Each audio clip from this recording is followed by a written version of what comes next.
گزارے کیسے زندگی، آؤ علماء سے پوچھ لیں، آئے جو مشکل پیش کوئی،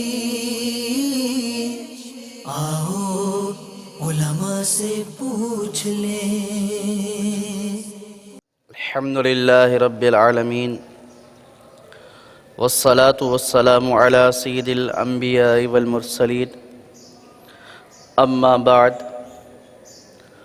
فاعوذ باللہ من الشیطان الرجیم، بسم اللہ الرحمن الرحیم۔ الصلاة والسلام علیک یا رسول اللہ وعلی آلک واصحابک یا حبیب اللہ۔ الصلاة والسلام علیک یا نبی اللہ وعلی آلک واصحابک یا نور اللہ۔ نویت سنت الاعتکاف۔ سرکار مدینہ راحت قلب و سینہ صلی اللہ تعالی علیہ وسلم کا فرمان عظمت علی شان ہے، جو شخص مجھ پر ایک مرتبہ درود پاک پڑھتا ہے، اللہ تبارک و تعالی اس پر 10 رحمتیں نازل فرماتا ہے۔ صلو علی الحبیب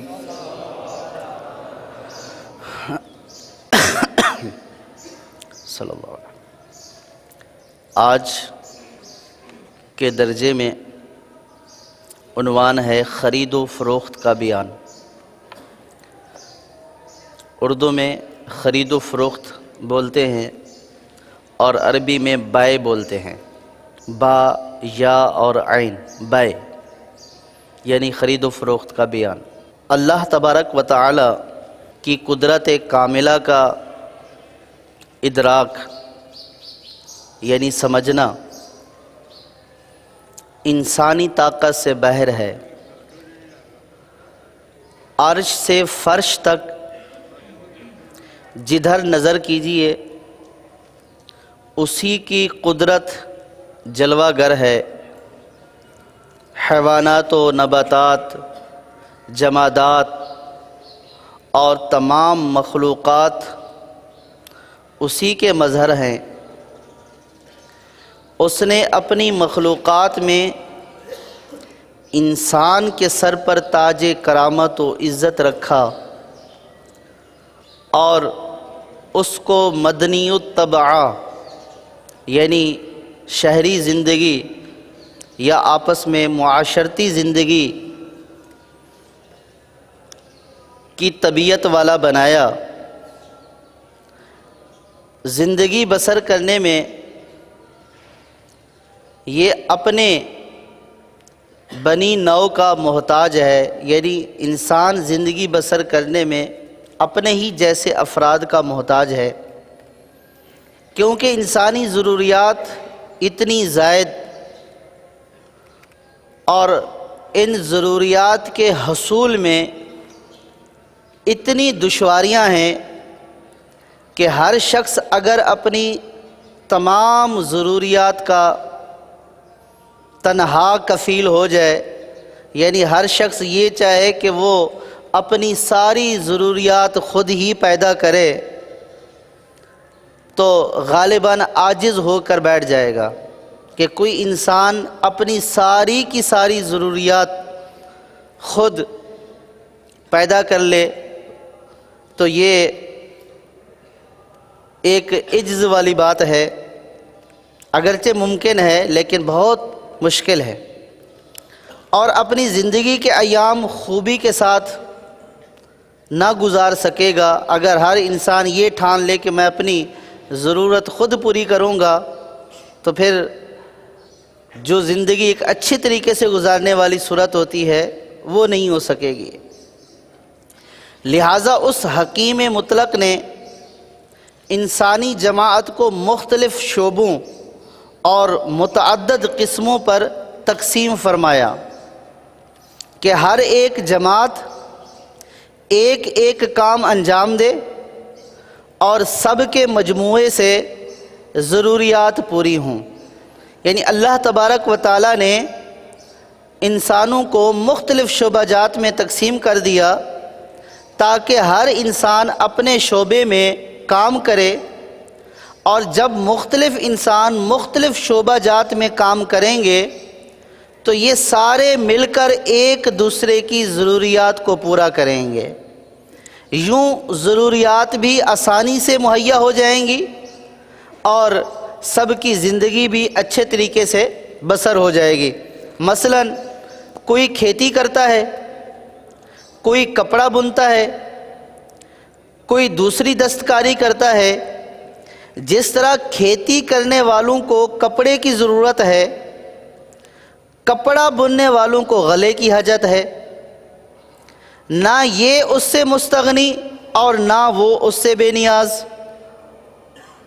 بلکہ ہر ایک کو دوسرے کی طرف حاجت اور ضرورت پڑتی رہتی ہے۔ لہٰذا یہ ضرورت پیدا ہوئی کہ اس کی چیز اس کے پاس جائے اور اس کی اس کے پاس آئے، تاکہ سب کی حاجتیں پوری ہوں اور کاموں میں دشواریاں نہ ہوں۔ یہاں سے معاملات کا سلسلہ شروع ہوا کہ ایک کپڑے بننے والا ہے، ایک کاشتکاری کرنے والا ہے۔ کاشتکاری کرنے والے کو اپنی حاجت اور ضرورت کے لیے کپڑا چاہیے، اور کپڑا بننے والے کو اپنی حاجت اور ضرورت کے لیے غلہ چاہیے۔ تو دونوں ایک دوسرے کے محتاج ہیں۔ تو یہاں سے آپس میں ایک دوسرے کے ساتھ خرید و فروخت اور معاملہ کرنے کا سلسلہ شروع ہوا کہ تم کپڑے والے نے کہا کہ تم میرا کپڑا لے لو اور اس کے بدلے میں مجھے غلہ دے دو، اور غلے والے نے کہا کہ آپ غلہ لے لو اور اس کے بدلے میں مجھے کپڑے دے دو۔ اور ہر قسم کے معاملات وجود میں آئے، کیونکہ صرف یہ دو ضروریات نہیں تھیں، طرح طرح کی ضروریات تھیں۔ تو جو جس شعبے سے تعلق رکھتا تھا وہ اپنی چیز دوسرے کو دیتا، اور دوسرے کے شعبے سے تعلق رکھنے والی چیز وہ اس سے لے لیتا۔ اسلام چونکہ ایک مکمل دین ہے اور انسانی زندگی کے ہر شعبہ پر اس کا حکم نافذ ہے، جہاں اسلام ہمیں عبادات کے طریقے بتاتا ہے، اسی طرح معاملات کے بارے میں بھی مکمل روشنی ڈالتا ہے۔ اسلام مکمل دین ہے، تو اس لیے ہمیں یہ بھی بتا دیا ہے کہ ایک دوسرے سے جب معاملہ کرنا ہے، جب چیزوں کا تبادلہ کرنا ہے، تو یہ تبادلہ آپ نے کیسے کرنا ہے، کن چیزوں کو مد نظر رکھنا ہے، اس کے بھی اسلام نے ہمیں پورے احکام بتا دیے۔ اور مسلمان کسی عمل میں بھی یہ تعلیمات اسلام نے ہمیں اس لیے بھی دی کہ مسلمان کسی عمل میں اسلام کے سوا کسی دوسرے کا محتاج نہ رہے۔ اب ایسا نہیں رہا کہ شریعت نے ہمیں عبادت کرنے کا طریقہ بتا دیا کہ نماز یوں پڑھو، اور ہمیں تجارت کا طریقہ نہیں بتایا کہ تجارت کے لیے ہم محتاج بیٹھے رہیں گے، کوئی دوسرا آ کر بتائے گا۔ نہیں، دین اسلام نے جس طرح ہمیں عبادات کے طریقے بتائے ہیں، اسی طرح آپس میں ایک دوسرے سے معاملات کرنے کے طریقے بھی بتائے ہیں۔ جس طرح عبادات میں بعض صورتیں جائز ہیں، عبادات جب ہم عبادت کرتے ہیں تو بھئی ہم نماز پڑھ رہے ہیں تو پتہ چلتا ہے نماز فاسد ہو گئی ہے، یہ کام نماز میں کرنا جائز نہیں ہے۔ دوران نماز پانی پینا جائز نہیں ہے، کھانا کھانا جائز نہیں ہے۔ جس طرح عبادات میں جائز اور ناجائز طریقے ہیں، اسی طرح مال حاصل کرنے کی بھی کچھ صورتیں جائز ہیں اور بعض صورتیں ناجائز ہیں۔ اور حلال روزی کا حاصل کرنا اس بات کے اوپر موقوف ہے کہ انسان جائز اور ناجائز طریقوں کو پہچان لے۔ ہم سنتے رہتے ہیں، احادیث پاک میں بار بار بیانات میں تکرار ہوتی ہے کہ حلال کھائیں، حلال کمائیں۔ اب یہ حلال کھانا اور حلال کمانا یہ کس بات کے اوپر موقوف ہے؟ یہ اس بات کے اوپر موقوف ہے، یعنی اس کی بنیاد اس بات کے اوپر ہے کہ ہم یہ بات جان لیں کہ مال کس طرح جائز طریقے سے کمایا جاتا ہے اور مال کو حاصل کرنے کا جائز طریقہ کیا ہے۔ جب ہم مال چونکہ ہم ایک دوسرے کے محتاج ہیں، اپنی چیز دیں گے دوسرے کی لیں گے، اس دینے لینے میں اسی تبادلے کا نام خرید و فروخت ہے۔ اس خرید و فروخت میں کن کن باتوں کو مد نظر رکھنا ہے، کیا باتیں جائز ہیں کیا باتیں ناجائز ہیں، تو ان کو جب ہم جان لیں گے تو ہمارا کمانے کا طریقہ بھی حلال ہو جائے گا اور ہمارے معاملات میں بھی ناجائز باتیں ختم ہو جائیں گی۔ اللہ تبارک و تعالیٰ نے قرآن پاک میں ناجائز طور پر مال حاصل کرنے کی سخت ممانعت فرمائی ہے۔ ارشاد فرمایا وَلَا تَأْكُلُوا أَمْوَالَكُمْ بَيْنَكُمْ بِالْبَاطِلِ، آپس میں ایک دوسرے کے مال ناحق مت کھاؤ۔ اور ایک دوسری جگہ پر ارشاد فرمایا یا ایھا الذین آمنوا لا تأکلوا اموالکم بینکم بالباطل الا ان تکون تجارۃ عن تراض منکم، اے ایمان والو آپس میں ایک دوسرے کے مال ناحق نہ کھاؤ، ہاں اگر باہمی رضامندی سے تجارت ہو تو حرج نہیں۔ ایسے کسی کا مال اٹھا لینا، چوری کر لینا، غصب کر لینا، ناجائز طریقے سے لے لینا، اس کی ممانعت فرمائی ہے قرآن پاک میں۔ لیکن ارشاد فرمایا کہ ہاں اگر باہمی رضامندی سے ایک دوسرے کے مال تجارت کے ذریعے لو تو اس میں کوئی حرج نہیں ہے۔ تو اب تجارت کیسے کرنی ہے، تجارت میں کیا چیزوں کو مد نظر رکھنا ہے، کون سی جائز صورتیں ہیں اور اس کے احکام کیا ہے، ہمارا آج کا بیان اسی بات کے اوپر مشتمل ہے۔ آج خرید و فروخت سے متعلق بنیادی جو باتیں ہیں وہ کچھ پڑھیں گے اور پھر بعض ناجائز بیوعات یعنی خرید و فروخت جو ناجائز صورتیں ہوتی ہیں اس کا الگ سے بیان ہے۔ یہ آج کا صرف خرید و فروخت کے احکام ہوں گے اور ناجائز صورتوں پر مشتمل جو خرید و فروخت ہوتی ہے اس کی جو ناجائز صورتیں ہیں اس کا الگ سے علیحدہ سے بیان ہے۔ اور کسب حلال یعنی حلال طریقے سے رزق کا حاصل کرنا، حلال طریقے سے رزق کمانا، اس کی کیا فضیلت ہے۔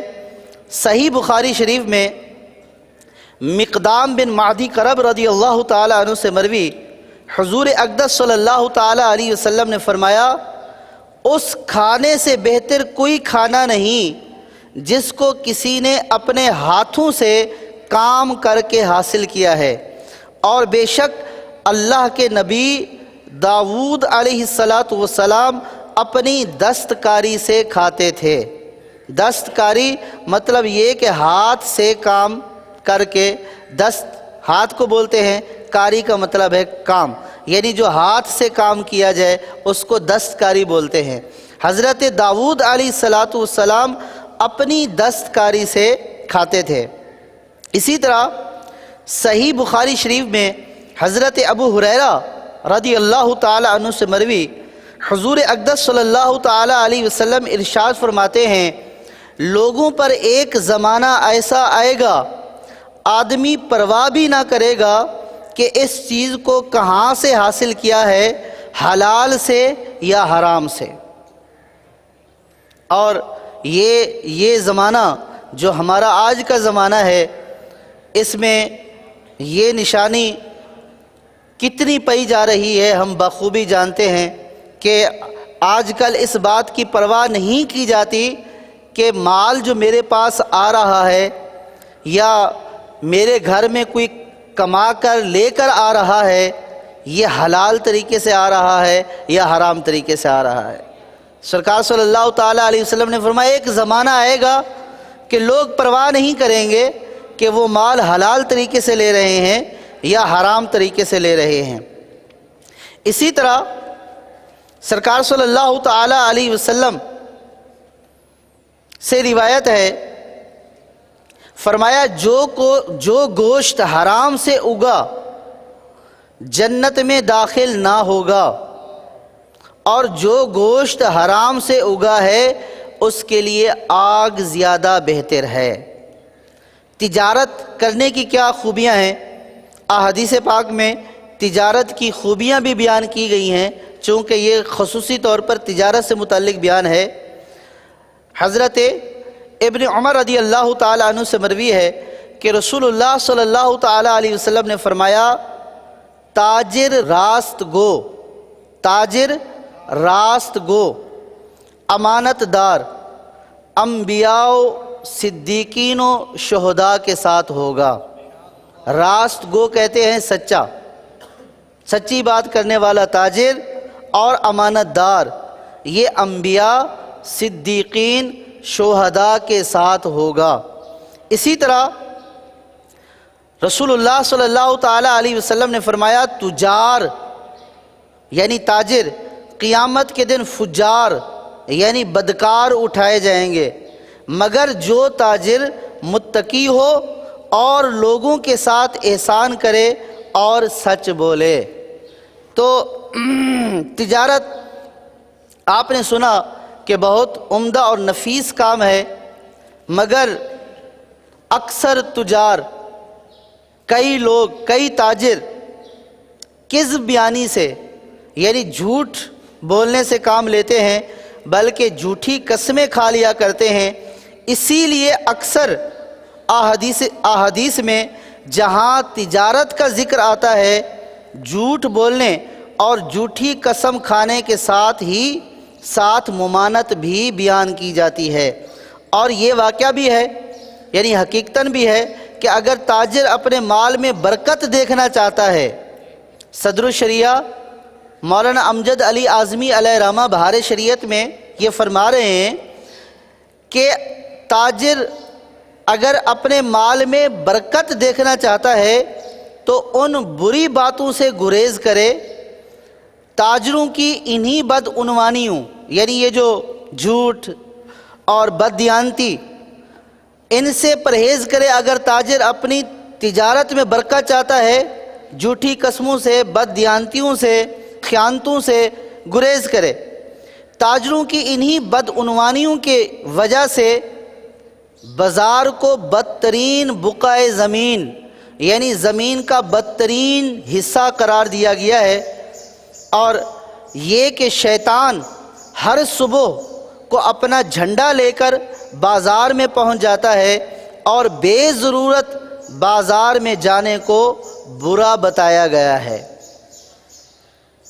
تو آج انشاءاللہ جو اس سے مختصر مسائل اس کے جو تجارت کے ہیں وہ سنیں گے۔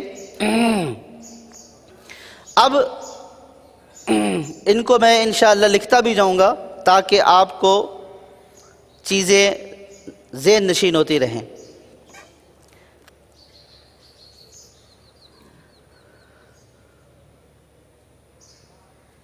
بائے، جب آپ کسی عالم کا بیان سن رہے ہوں تو چونکہ زیادہ پڑھنے اور پڑھانے میں یہ لفظ استعمال ہوتا ہے تو بار بار ان کی زبان سے نکلتا ہے کہ یہ بائے یوں ہو گئی، یہ بائے یوں ہو گئی۔ تو بائے کا مطلب ہے خرید و فروخت۔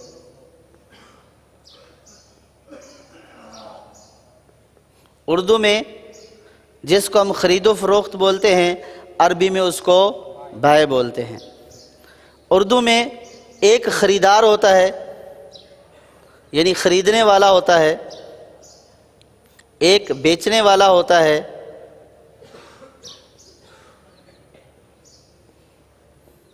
اور ایک وہ چیز ہوتی ہے جس کو خریدا جاتا ہے۔ یہ اصطلاحات میں بتا رہا ہوں یہ بتانا مقصود نہیں ہے، لیکن یہ پتہ ہونی چاہیے۔ خریدنے والے کو بولتے ہیں مشتری، مشتری عربی میں، اور بیچنے والے کو بائع کہتے ہیں۔ یہ اس لیے بھی بتا رہا ہوں کہ شاید زبان سے بار بار مشتری اور بائع نکلے تو آپ کو پتہ چلے کہ مشتری سے کیا مراد ہے اور بائع سے کیا مراد ہے۔ اور جس چیز کو بیچا جا رہا ہوتا ہے اس کو مبیع کہتے ہیں۔ جس چیز کو بیچا جا رہا ہوتا ہے، جو سودا ہوتا ہے، جس چیز کا سودا ہو رہا ہوتا ہے، اس کو کیا کہتے ہیں؟ مبیع۔ یہ تین چیزیں اس میں بہت ضروری ہوتی ہیں۔ بائع میں یہ تین ہی چیزیں ہوتی ہیں، بیچنے والا بھی ہوتا ہے، خریدنے والا بھی ہوتا ہے، جس چیز کا سودا ہو رہا ہوتا ہے وہ چیز بھی ہوتی ہے۔ اب بائع کی تعریف کیا ہے؟ یعنی خرید و فروخت کی تعریف کیا ہے۔ خرید و فروخت کی تعریف یہ ہے مبادلۃ المال بالمال، یعنی مال کا مال کے بدلے میں تبادلہ۔ خرید و فروخت میں مال کا مال سے کیا ہو رہا ہوتا ہے؟ عام سی باتیں ہیں، اور یہ باتیں آپ بھی سمجھتے ہیں کہ خرید و فروخت مال کے بدلے میں مال۔ اور یہ تعریف بیان کرنے کا مطلب یہ ہے کہ آپ اس بات کو ذہن میں رکھیں کہ جہاں مال کے بدلے میں مال جا رہا ہوگا وہی بیع و شراء ہوگی، وہی خریدنا اور فروخت کرنا ہوگا۔ ہماری مارکیٹ میں بہت ساری ایسی چیزیں ہوتی ہیں کہ جو مال ہی نہیں ہوتی ہیں شریعت کی نظر میں، لیکن وہ بیچی اور خریدی جا رہی ہوتی ہیں۔ یعنی کسی چیز کا سودا کر لینا، کسی چیز کا سودا کر لینا، یہ خرید و فروخت نہیں ہے کہ ہم نے سودا کر لیا تو بس وہ چیز ہو گئی۔ اب جیسے فرض کیا میں اپنی جیب سے کوئی کاغذ کا چھوٹا سا ٹکڑا نکالوں تو اس کو کوئی خریدے گا؟ میں بولوں یہ 1000 روپے کا ہے تو وہ بولیں گے اس کی تو کوئی ویلیو نہیں ہے، یہ تو کوئی مال ہی نہیں ہے۔ بات سمجھ میں آ گئی؟ مال سے مراد وہ کہ جس کو شریعت مال قرار دے اور جس کی طرف لوگوں کی رغبت ہو اور لوگ اپنی ضرورت کے وقت کے لیے اس کو جمع کر کے رکھیں، یہ مال ہوتا ہے۔ یعنی لوگوں کی جس طرف رغبت ہو اور شریعت نے بھی اس کو مال قرار دیا ہو، آگے آئے گا، اور اس کو حاجت اور ضرورت کے لیے جمع کر کے رکھا جاتا ہو تو وہ مال ہوتا ہے۔ تو مال کا مال کے بدلے میں مخصوص صورت کے ساتھ تبادلہ، یہ کیا کہلاتی ہے؟ خرید و فروخت۔ ایک طرف سے مال دیا جا رہا ہوتا ہے، دوسری طرف سے مال آ رہا ہوتا ہے، اور پھر اس کے خریدنے اور بیچنے کی مختلف صورتیں ہیں، مختلف بیوعات ہیں، لیکن تعریف یہی ہے کہ مال کو مال کے بدلے میں بیچنا مخصوص صورت کے ساتھ، تو یہ تبادلہ بیع کہلاتا ہے۔ اور یہ جو بیع ہوتی ہے کبھی قول سے ہوتی ہے، یعنی زبانی الفاظ ہوتے ہیں، اور کبھی فعل سے ہوتی ہے۔ قول سے یہ بیع کی تعریف ہو گئی، اور بیع جو ہے وہ کبھی قول سے ہوتی ہے، کبھی فعل سے ہوتی ہے۔ قول سے مراد یہ ہے کہ جب زبان سے بیع کریں گے تو ایک شخص بولے گا کہ میں نے یہ چیز آپ کو بیچی، اور دوسرا بولے گا کہ یہ چیز میں نے خریدی۔ یہ جو بیچنے کے الفاظ ہیں کہ جب انسان بولتا ہے کہ میں نے یہ چیز بیچی اور دوسرا بولتا ہے میں نے یہ چیز خریدی، تو یہ قول کے ذریعے یعنی الفاظ کے ذریعے یہ بیع ہو رہی ہے۔ تو بعض اوقات بیع جو ہے وہ قول سے ہوتی ہے اور بعض اوقات فعل سے ہوتی ہے۔ فعل سے مراد یہ ہے کہ جیسے اکثر جو ہے وہ آپ نے دیکھا ہوگا ٹھیے والے کھڑے ہوتے ہیں اور چیزیں رکھی ہوئی ہوتی ہیں، اور یا سبزی منڈی پہ جائیں یا عام ٹھیوں پہ جائیں تو وہ نعرہ لگا رہے ہوتے ہیں ہر مال 2 روپے، ہر مال 2 روپے، ہر مال 10 روپے۔ ٹھیک ہے، مطلب یہ کہ اس میں جتنی بھی چیزیں ہیں یہ 2 روپے کی ہیں، 10 روپے کی ہیں، تو اس میں بندہ چیزیں اٹھا لیتا ہے تو وہ گن لیتا ہے کتنی اٹھائی ہیں بھائی؟ 5 اٹھائی ہیں، 2 روپے کی ہیں، 10 روپے دے دیں۔ اب یہاں پہ اس نے نہ تو یہ بولا ہے کہ میں نے چیز خریدی، اور نہ سامنے والے نے بولا کہ میں نے یہ آپ کو بیچی، یہ نہیں بولتے، بس وہ چیز اٹھا لیتا ہے اور پیسے نکال کر دے دیتا ہے۔ یہاں پہ بولا کچھ نہیں گیا، صرف چیز اٹھانا اور پیسے دینا۔ اس کا یہ چیز اٹھانا یہ ایجاب تھا، اس کا پیسے لے لینا یہ قبول تھا۔ بات سمجھ میں آ رہی ہے؟ تو یہ فعل کے ذریعے بیع ہوتی ہے۔ آپ دیکھ لیجئے کہ شریعت نے چھوٹی چھوٹی باتوں کو بھی احکام بیان کیے ہیں کہ یہ بھی بیع ہے۔ اور اگر اللہ تبارک و تعالی ہم سب کو حرمین شریفین لے جائے تو وہاں پہ بھی دکانیں ہوتی ہیں، کل شیء بریالین، کہ ہر چیز 2 ریال کی، اور ہر چیز 5 ریال کی باقاعدہ دکانیں ہیں کہ آپ جائیں اور وہاں پہ جتنی بھی چیزیں رکھی ہوئی ہیں وہ 2 ریال اس کی قیمت ہے، اس کی 5 ریال قیمت ہے، وہ چیزیں اٹھائیں اور چیزیں گن کر آپ قیمت ادا کر دیں۔ یہ بھی خرید و فروخت ہے، یہ بھی بیع ہے، لیکن یہ بیع کس سے ہوتی ہے؟ فعل سے ہوتی ہے۔ اور ایک بیع کس سے ہوتی ہے؟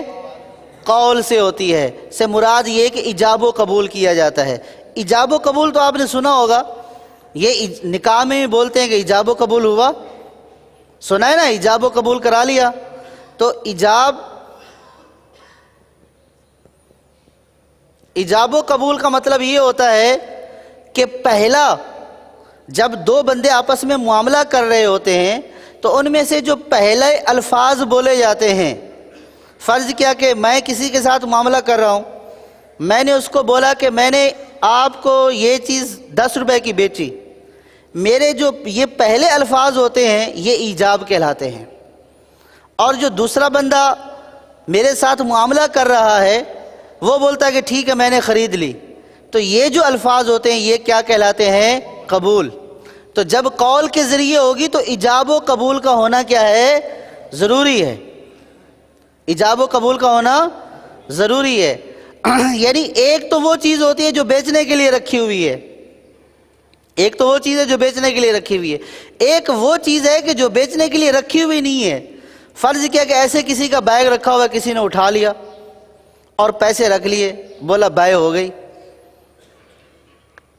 میں نے پیسے دے دیے نا آپ کو، خرید و فروخت ہو گئی۔ ایسے نہیں ہوگا، یہاں پہ اس نے کوئی ایجاب کیا ہی نہیں ہے، کوئی بیچنے والی بات اس نے کی نہیں ہے، تو آپ نے خود سے اٹھا لیا اور پیسے رکھ دیے، یہ تھوڑی بیع ہو جائے گی۔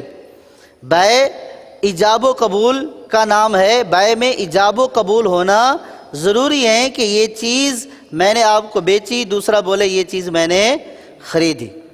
تو یہ مال کا مال کے بدلے تبادلہ کبھی تو ہمارے بولنے سے ہوتا ہے، اور مال کا مال سے تبادلہ کبھی ہمارے فعلوں سے بھی ہو جاتا ہے کہ جو چیز بیچنے کے لیے رکھی ہوئی ہے اس کو اٹھا لیا اور اس کے بدلے میں پیسے رکھ دیے۔ اب بیع کی شرائط، یعنی جو خرید و فروخت ہم کرتے ہیں اس کی شرائط بیان کی جائیں گی اور یہ ضروری ہیں۔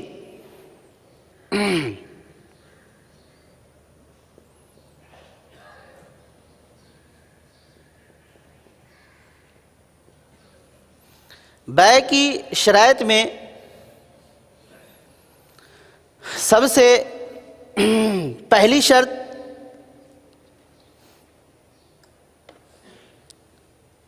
بیع اور مشتری، یہ لفظ تو اب آپ کو آ گیا ہوگا اس کا ترجمہ، بیع و مشتری، بیع بیچنے والا، مشتری، دونوں کا عقل مند ہونا ضروری ہے، دونوں کا عاقل ہونا ضروری ہے۔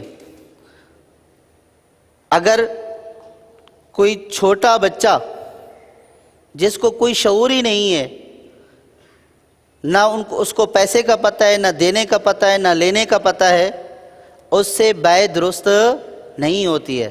بیع اور مشتری دونوں کا عاقل ہونا، یعنی عاقل سے مراد یہ کہ ان کو یہ پتہ چلے، بیع اور مشتری یعنی جو دونوں معاملہ کرنے والے ہیں وہ ایسے ہوں کہ ان کو اتنی تمیز ہو کہ وہ یہ سمجھیں کہ میں بیچ رہا ہوں اور یہ خرید رہا ہوں۔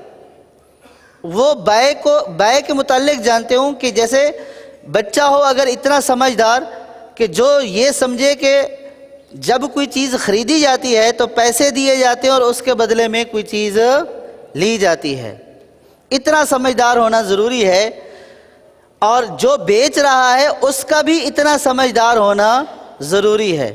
اگر دونوں میں سے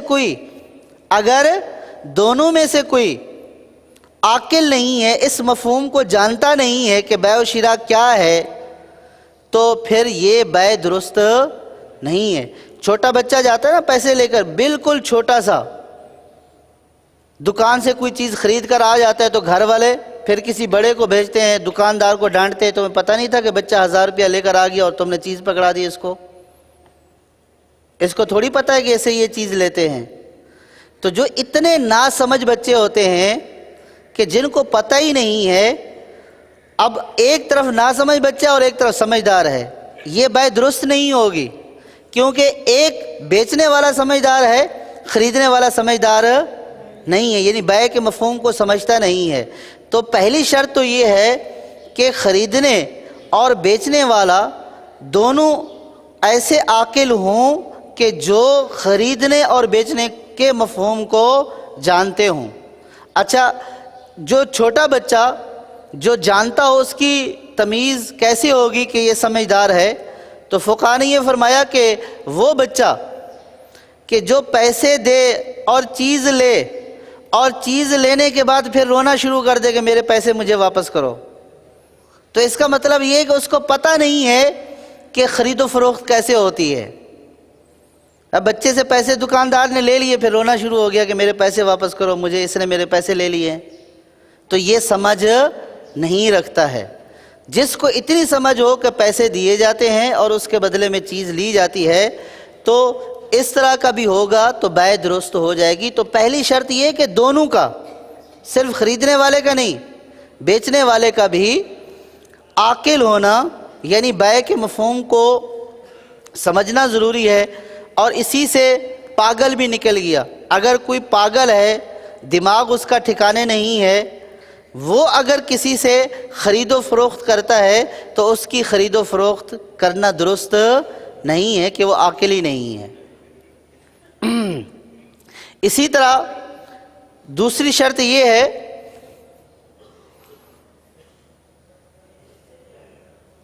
عاقد، یعنی جو دونوں معاملہ کرنے والے، ان کو عاقد بھی بولا جاتا ہے، عقد کرنے والے، معاملہ کرنے والے۔ عاقدین کا مطلب دو خرید و فروخت کرنے والے، عاقدین کا متعدد ہونا،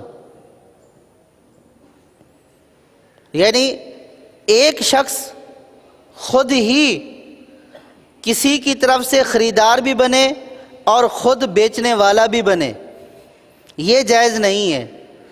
کم از کم خریداری کے لیے دو کا ہونا ضروری ہے، یعنی ایک خریدنے والا اور ایک بیچنے والا۔ جیسے اس کی میں مثال دوں، فرض کیا کہ ہم دعوت اسلامی کے ماحول سے تعلق رکھتے ہیں، فرض کیا کہ میں مکتبے کا اجیر ہوں، اپنا جیسے مکتبۃ المدینہ ہے، فرض کیا میں مکتبے کا اجیر ہوں، یعنی کہ مرکز نے مجھے مکتبے پہ اجیر رکھا ہے۔ اب جب میں مکتبے کا اجیر ہوں تو اب مکتبے والوں نے گویا کہ مجھے اپنا وکیل بنایا ہے کہ جو بھی آپ سے چیز لینے آئے آپ اس کو بیچ دیا کریں۔ اب کسی نے مجھے پیسے دیے اور مجھے وکیل بنایا کہ میں آپ کو، اس نے بولا کہ میں آپ کو وکیل بناتا ہوں کہ آپ اتنے روپے کے رسالے لے کر تقسیم کر دیجئے گا، تقسیم رسائل کر دیجئے گا۔ اب ادھر میں کس کا وکیل ہوں؟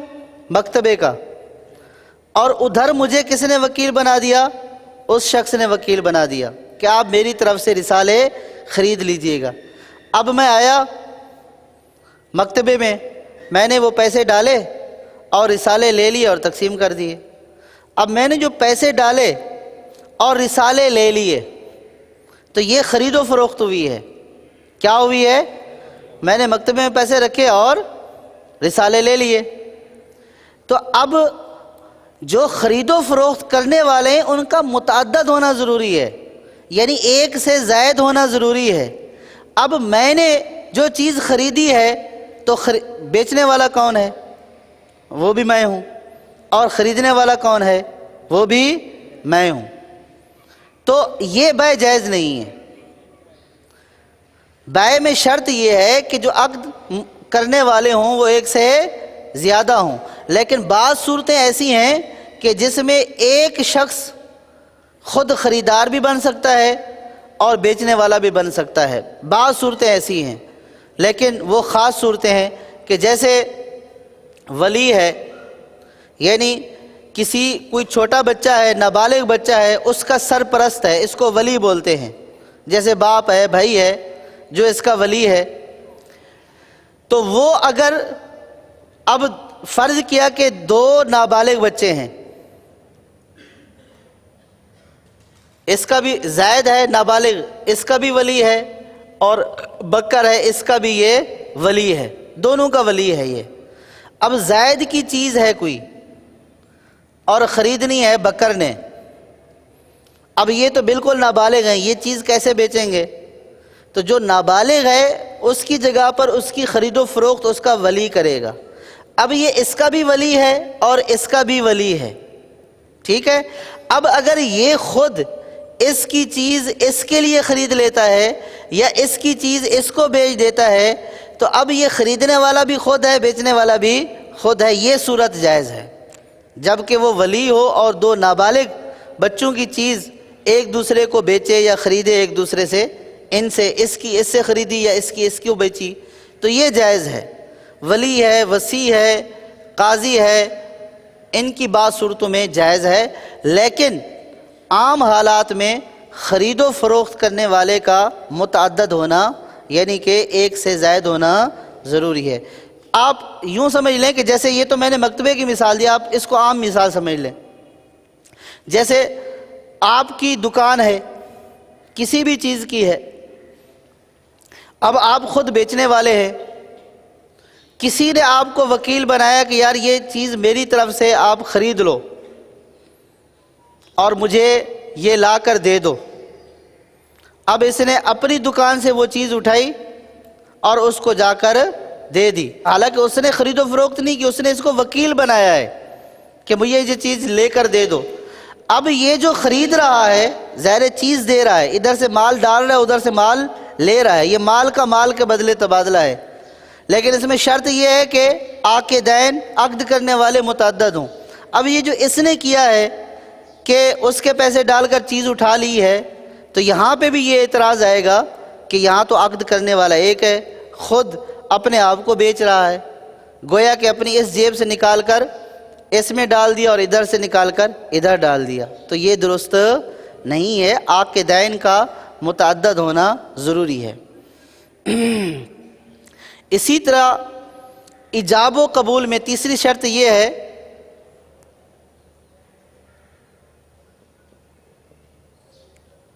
ایجاب و قبول میں موافقت ہونا.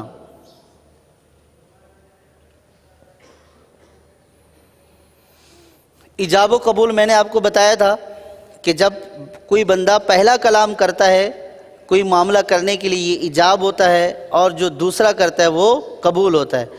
ایجاب و قبول کا ایک جیسا ہونا، موافقت ہونا، جیسا ایجاب ہوا ویسا قبول. جیسے فرض کیا کسی نے بولا کہ میں نے آپ کو گندم بیچی، اس نے بولا ٹھیک ہے میں نے آپ سے جو خرید لیا، ٹھیک ہے. اس نے بولا کہ میں نے آپ کو آلو بیچے، اس نے بولا ٹھیک ہے میں نے آپ سے گوشت لے لیا. اب ایجاب کس کا ہو رہا ہے اور یہ خرید کس کو رہا ہے؟ تو ایجاب و قبول کا موافق ہونا کہ جس چیز کا ایجاب کیا جا رہا ہے قبول بھی وہی چیز ہو. یہ عام طور پر ایسا ہوتا ہے نا کہ جو کپڑے وغیرہ اس طرح کا کاروبار کرتے ہیں اور خواتین خریداری کے لیے آتی ہیں تو ایک کپڑا دکھایا، دوسرا کپڑا دکھایا، اس کے دام بیان کیے، بولا یہ 100 روپے کا ہے، تو اس نے 200 والے کے اوپر ہاتھ رکھا، میں نے یہ خرید لیا 100 روپے میں۔ تو بھائی یہ کپڑا بیچا جا رہا ہے، وہ نہیں بیچا جا رہا۔ تو یوں بھی ہوتا ہے کہ یہ ایجاب اس کا کر رہا ہے، قبول دوسرے کا ہو رہا ہے۔ وہ بعد میں یہ بولا کہ بھئی میں نے آپ نے تو 100 روپے بتائے تھے، تو آپ نے دیکھا ہوگا وہ یہ کہہ رہا ہوتا ہے کہ بی بی میں نے اس کا 100 تھوڑی بتایا تھا، اس کے تو میں نے 200 بتائے تھے۔ تو وہ سامنے سے خریدار یہ کہہ رہا ہوتا ہے نہیں میں نے تو یہ خریدا ہے، بولتا ہے کہ نہیں میں نے تو اس کی قیمت بتائی تھی۔ تو ایجاب و قبول کا ایک جیسا ہونا ضروری ہے، جس چیز کا ایجاب ہو رہا ہے قبول بھی اسی چیز کا ہو۔ اسی طرح ایجاب و قبول میں موافقت یہ بھی ہے کہ جیسے اس نے یہ بولا گندم کی 1 بوری 2000 میں آپ کو بیچی، گندم کی 1 بوری آپ کو 2000 میں بیچی۔ اس نے بولا کہ مجھے اور اس کا وزن ہے 100 گرام، 100 گرام گندم کی 1 بوری آپ کو کتنے میں بیچی؟ 2000 میں بیچی۔ اس نے بولا کہ میں نے 40 گرام آپ سے فرض کیا کہ 1500 روپے میں خریدے۔ تو اب یہ بھی ایجاب و قبول موافق نہیں ہے، اس نے ایک پوری بوری کی قیمت بیان کر کے کی ہے اور اس نے اس کا ایک جز کا قبول کیا ہے۔ تو ایجاب و قبول میں یہ ہے کہ یا تو پھر پوری چیز کا قبول کرے کہ یہ بولے کہ مجھے پوری بوری نہیں خریدنی، مجھے 50 گرام خریدنے اور 1000 روپے میں خریدنے ہیں، تو جو ایجاب ہو رہا ہے پھر اسی کا قبول ہو۔ اگر ایجاب کسی چیز کا ہو رہا ہے اور قبول کسی چیز کا ہو رہا ہے تو یہ بیع کیا ہوگی؟ درست نہیں ہوگی۔ اسی طرح ہر ایک کا دوسرے کے کلام کو سننا بھی شرط ہے۔ چوتھی شرط یہ ہے کہ ہر ایک دوسرے کے کلام کو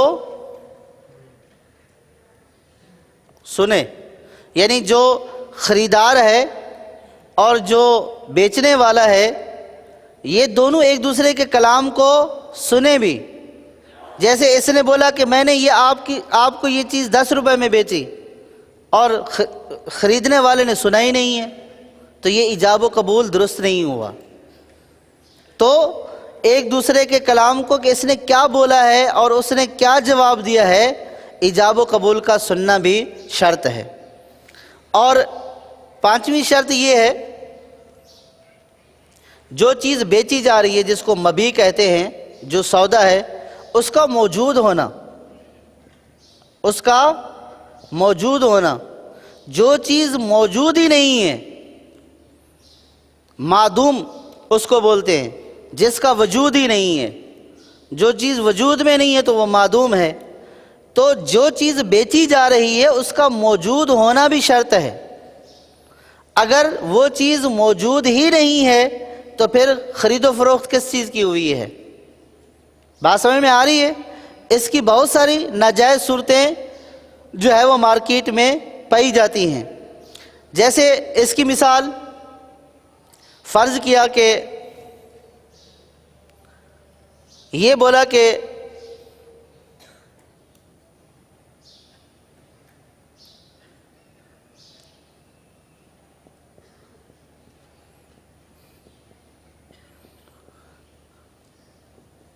گائے ہے، بکری ہے، اونٹ ہے، بعض خاص نسل کی گائے، بکری اور اونٹ ہوتے ہیں۔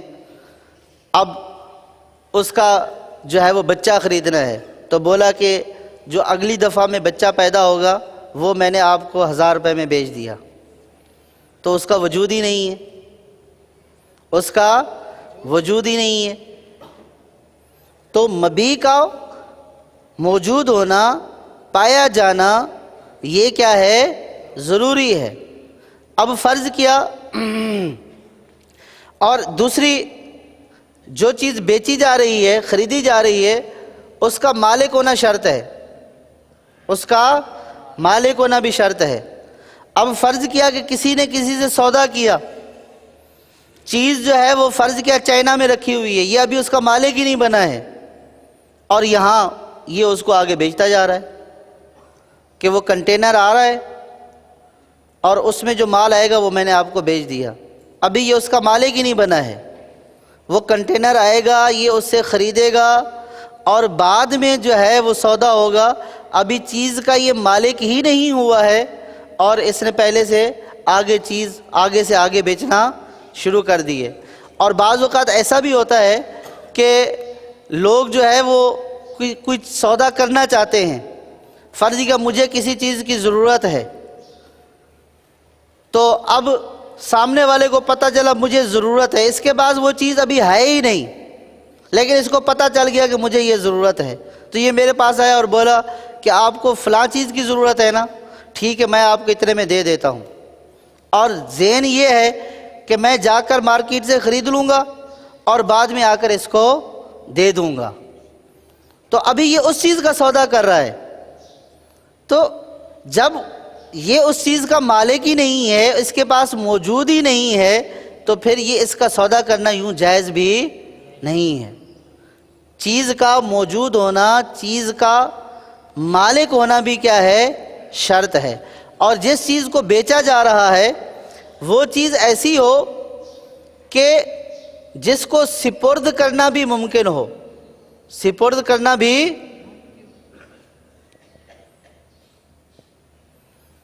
اب جیسے کسی نے بولا کہ ہوا میں جو پرندے اڑ رہے ہیں ان میں سے 2 پرندے میں نے آپ کو بیچے۔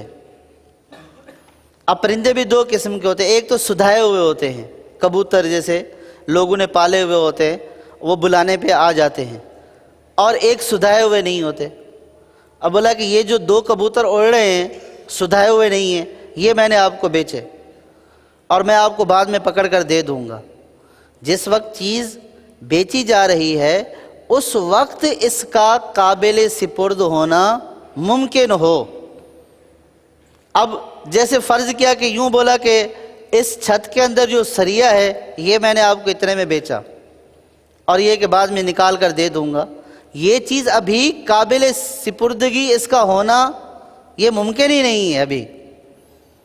اور جیسے یوں بولا کہ اس بڑا سا تالاب ہے جس میں شکار کر کے مچھلیوں کو جو ہے وہ نکالا جائے گا، بولا کہ اس تالاب کے اندر 10 مچھلیاں میں نے آپ کو بیچی، مچھلیاں تو موجود ہیں لیکن ان کا پکڑنا اور سپرد کرنا یہ ممکن نہیں ہے۔ تو جو چیز بیچی جا رہی ہے اس کا سپردگی کے قابل ہونا یہ بھی کیا ہے؟ ضروری ہے۔ اسی طرح جو چیز بیچی جا رہی ہے اس کا مال ہونا ضروری ہے، مال ہونا اور مال متقوم ہونا۔ اب جیسے بعض چیزیں ایسی ہیں کہ جو شریعت کی نظر میں مال ہی نہیں ہیں، جیسے خون ہے، شریعت کی نظر میں یہ مال ہی نہیں ہے۔ اسی طرح مردار ہے، یہ شریعت کی نظر میں مال ہی نہیں ہے۔ اب خرید و فروخت کا مطلب ہے مال کے بدلے میں مال کا بیچنا۔ اب اگر کسی نے کسی کو مردار بیچ دیا کہ یہ جو مردار پڑا ہوا ہے یہ میں نے آپ کو 100 روپے میں بیچا، 1000 روپے میں بیچا، کہ ایک طرف تو پیسے ہیں لیکن دوسری طرف جو مال ہونا شرط ہے وہ مال نہیں ہے۔ اسی طرح شراب، خنزیر، یہ دین اسلام میں مال نہیں ہے، دین اسلام میں مال نہیں ہے، مال متقوم نہیں ہے۔ تو اب اگر ان چیزوں کو بیچا کسی چیز کے بدلے میں تو یہ بے باطل ہے، خون اور مردار میں باطل ہے کہ یہ مال ہی نہیں ہے، اور بے کا مطلب ہے مبادلۃ المال بالمال۔ بات سمجھ میں آ رہی ہے؟ تو مال ہونا بھی شرط ہے، اور جو چیز مال ہی نہیں ہے، جیسے مٹی اٹھا لی مٹھی میں، بولا یہ میں نے آپ کو 100 روپے میں بیچی، تو یہ جو مٹی اٹھائی ہے یہ مال ہی نہیں ہے۔ تو بیع میں جو چیز بیچی جا رہی ہے اس کا مال ہونا بھی ضروری ہے، اگر مال نہیں ہے تو بیع درست نہیں ہوگی۔ اسی طرح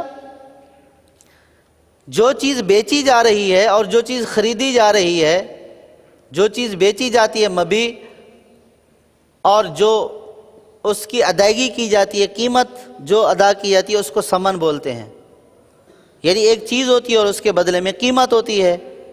جو چیز بیچی جا رہی ہے اور جو اس کے بدلے میں قیمت دی جا رہی ہے، یہ متعین ہو کہ بھئی یہ چیز بیچی جا رہی ہے اور اس کی یہ والی قیمت ہے اتنی۔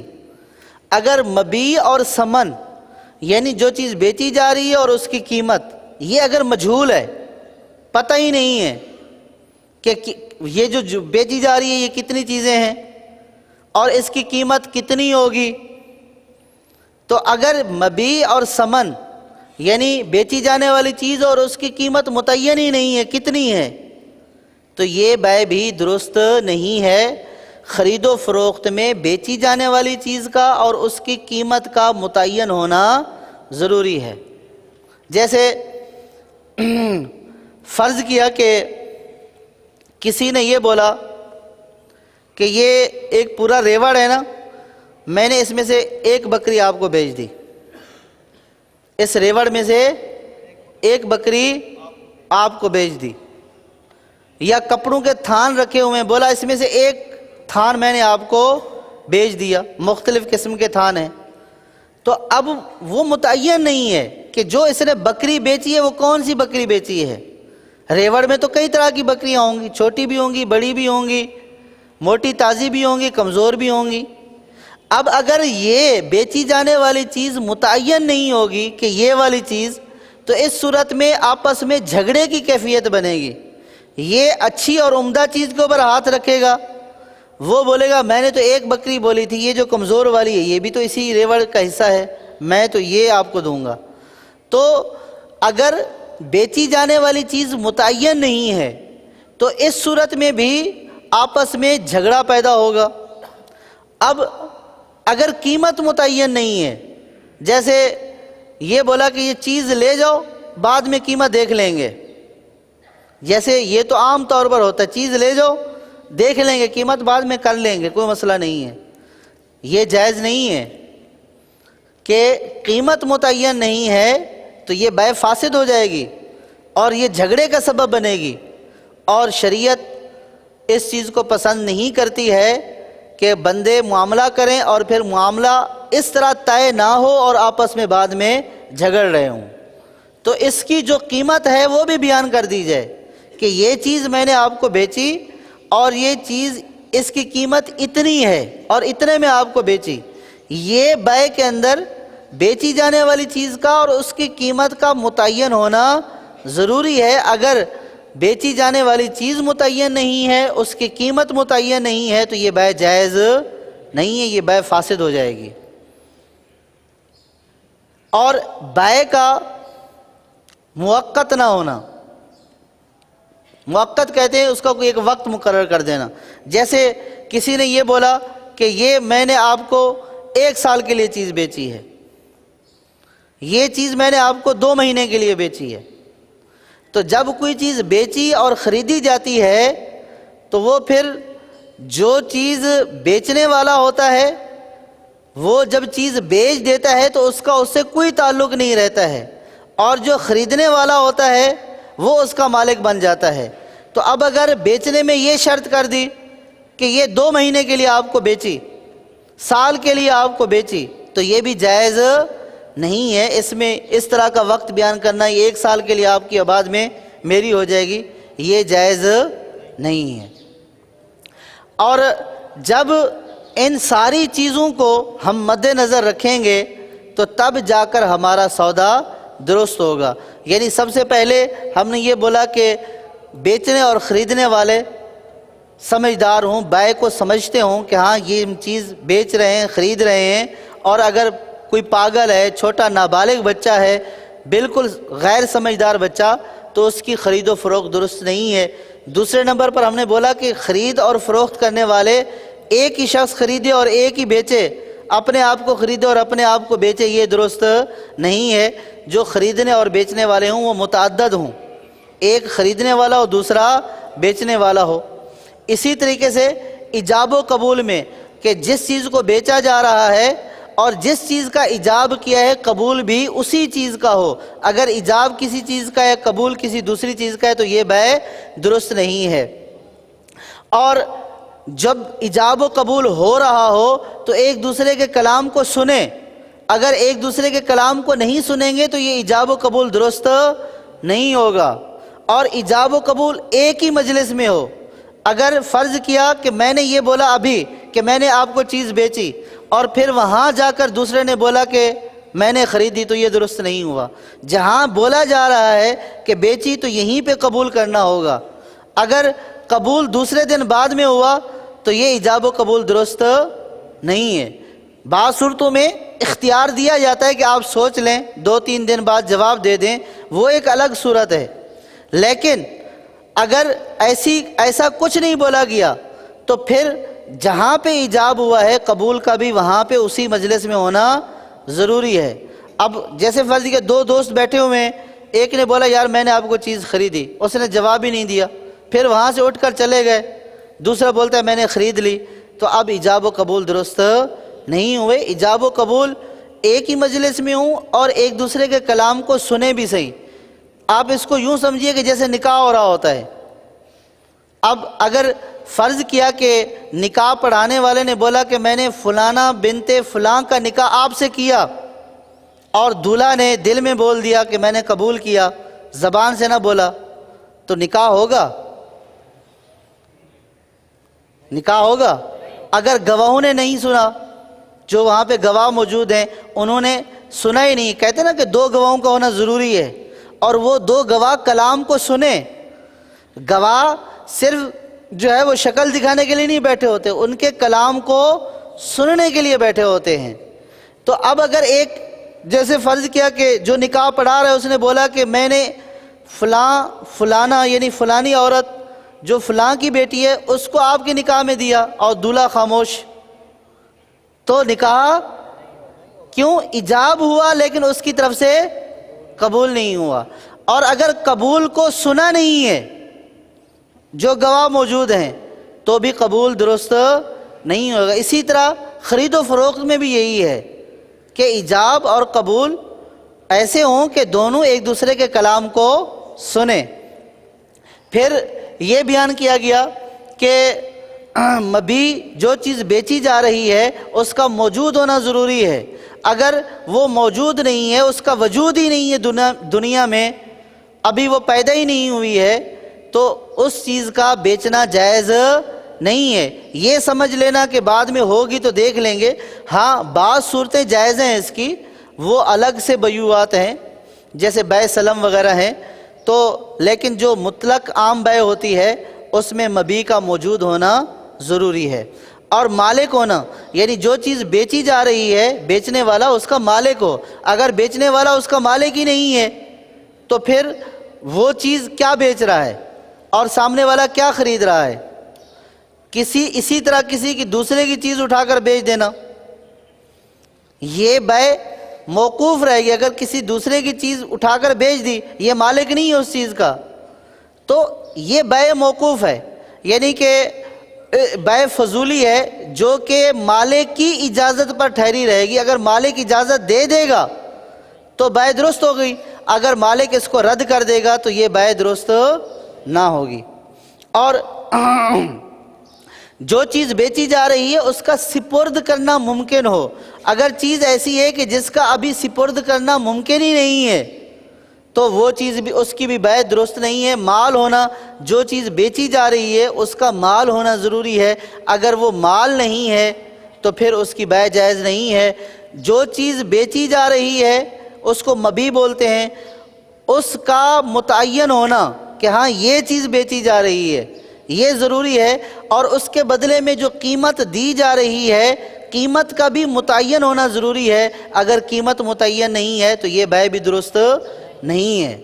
اور موقت یعنی کہ جو بائع ہو رہی ہے یہ کسی خاص وقت کے لیے نہ ہو کہ میں نے 1 سال کے لیے 2 مہینے کے لیے آپ کو بیچی، بلکہ یہ کہ میں نے بیچ دی اور وہ بولے کہ میں نے خرید لی۔ تو جب یہ ساری شرائط پائی جائیں گی تو اب بائع کیا ہو جائے گی؟ مکمل ہو جائے گی۔ اب جب بائع مکمل ہو جائے گی تو اب اس کا حکم یہ ہے کہ جس نے چیز بیچی ہے اس پر واجب ہے کہ یہ بیچی جانے والی چیز سپرد کرے اس کے کہ جس نے اس کو کیا کیا ہے؟ خریدا ہے، اور جس نے خریدی ہے اس پر واجب ہے کہ وہ اس کی قیمت بیچنے والے کے سپرد کرے۔ بات سمجھ میں آ رہی ہے؟ تو اب یہ سودا مکمل ہو گیا تو ایک دوسرے کی جو چیز جس نے خریدی ہے وہ قیمت دے گا اور جس نے بیچی ہے وہ چیز حوالے کرے گا۔ بعض اوقات ایسا ہوتا ہے یہ تو بائع یوں اس طور پر مکمل ہو گئی، اور بعض بیعات ہوتی ہیں جیسے اگر کسی نے مذاق میں خریدا اور بیچا، اس کو کہتے ہیں بائع ہزل، یعنی مذاق میں کوئی چیز بیچنا اور خریدنا۔ اگر تو کسی نے پہلے سے یہ طے کر لیا 2 بندوں نے کہ ہم ایسے ہی جھوٹ موٹ کی بائع کرتے ہیں کہ اس کے سامنے ہم آپس میں سودا کر لیتے ہیں، میں خرید لوں گا آپ بیچ دینا، پہلے سے طے کر لیا، یا خریدتے اور بیچتے وقت ہی بول دیا کہ بھائی میں یہ مذاق کر رہا ہوں، بیچ نہیں رہا ہوں، یہ وضاحت کر دی ہے، تو اب یہ بائع نافذ نہیں ہوگی، یہ بائع نافذ نہیں ہوگی جو اس طرح مذاق مسخری سے کی جائے۔ اسی طرح جو بائع کسی سے جو خرید و فروخت کسی سے مجبوری کے طور پر کرائی جائے، یعنی ایسی مجبوری کہ دوسرے کو بولا، دھمکی دی، اور دھمکی دینے والا شخص اس بات کے اوپر قدرت رکھتا ہے کہ اگر یہ انکار کرے گا تو یہ اس کو نقصان پہنچائے گا، مار دے گا یا بہت سخت مارے گا یا کوئی عضو تلف کر دے گا، اس طور پر اگر کسی سے کوئی چیز بکوا لی تو یہ بائع فوری طور پر نافذ نہیں ہوگی۔ جب یہ مجبوری والی صورت ختم ہو جائے گی تو یہ اس کی مرضی کے اوپر موقوف رہے گی، اگر یہ اب اس بائع کو جائز کر دیتا ہے تو بائع ہوگی، ورنہ بائع نہیں ہوگی۔ یعنی جبر اور اکراہ کے ساتھ، کسی زور زبردستی کے ساتھ کسی کی کوئی چیز خریدنا یہ جائز نہیں ہے، اور اگر خرید لی ہے تو خریدنے والا مالک نہیں ہوا۔